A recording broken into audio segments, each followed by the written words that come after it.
उसकी इतनी हिम्मत भी नहीं थी कि वो रश्मि को कोई जवाब दे सके, ये कह सके कि जो कुछ भी तुम कह रही हो, जो कुछ तुम सोच रही हो, सब गलत है।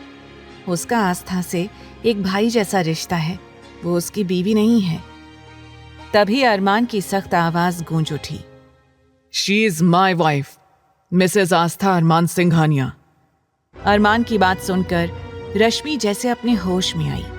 अपने आप ही उसके हाथ आकाश के कॉलर से नीचे सरकने लगे और उसने जल्दी से अपने आंसुओं को पोंछा। वो अरमान की ओर कंफ्यूजन से देखने लगी। कहीं ना कहीं आस्था को आकाश की वाइफ कहना अरमान को अजीब लगा था, इसीलिए वो बीच में ही कूद पड़ा। आज उसने पूरे हक से आस्था का नाम लिया था। अब रश्मि पूरी तरह से शॉक्ड थी। वो मन ही मन बोली, मैंने सपने में भी नहीं सोचा था कि अरमान सिंघानिया कभी शादी भी करेगा। दोनों का तो आपस में दूर दूर तक कोई लेना देना ही नहीं है। रश्मि ने आकाश की ओर देखा। आकाश लाल सुर्ख आंखों से रश्मि को ही घूर रहा था। आकाश के इस तरह से घूरने पर रश्मि थोड़ा घबरा गई। उसे ऐसा लगा कि उसका पूरा शरीर आकाश की आंखों की आग से जलने लगा था। आहन ने बात को घुमाते हुए पूछा, रश्मि दीदी प्लीज बताइए, आस्था भाभी की तबीयत अब कैसी है? रश्मि ने एक गहरी सांस ली और खुद को शांत करते हुए कहा, आस्था बिल्कुल ठीक है। अगर थोड़ी देर और हो जाती तो शायद उसकी जान भी जा सकती थी। ऐसा लग रहा था कि काफी देर से किसी ऐसी जगह पर थी जहां ऑक्सीजन लेवल काफी कम था, जिसकी वजह से उसकी ऐसी हालत हो गई है। लेकिन आप लोग फिक्र मत कीजिए, अभी कुछ देर में ही उन्हें होश आ जाएगा। अपनी बात को खत्म कर रश्मि ने मुस्कुराकर आहन का कंधा थपथपाया और वहां से निकल गई, क्योंकि वो ज्यादा देर तक आकाश की आंखों का गुस्सा बर्दाश्त नहीं कर सकती थी। रश्मि को इस तरह से गायब होते देखकर आहन और ध्रुव ठहाके मारकर हंसने लगे।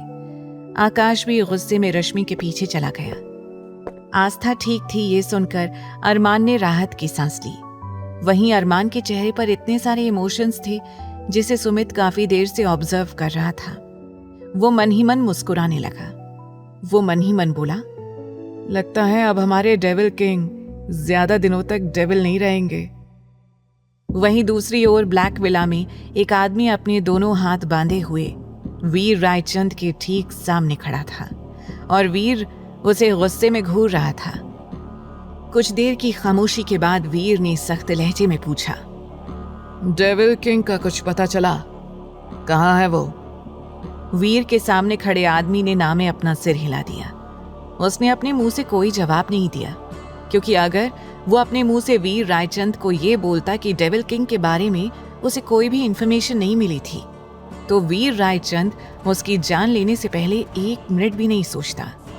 उस आदमी को नामे सिर हिलाते देखकर वीर रायचंद गुस्से से अपनी जगह से उठकर खड़ा हो गया और अपनी बंदूक अपनी पॉकेट से निकालकर सीधा उस आदमी के सिर पर लगा दी। वीर रायचंद नफरत भरे लहजे में बोला, आखिर कब तक तुम लोग इस काम को करने में नाकामयाब रहोगे?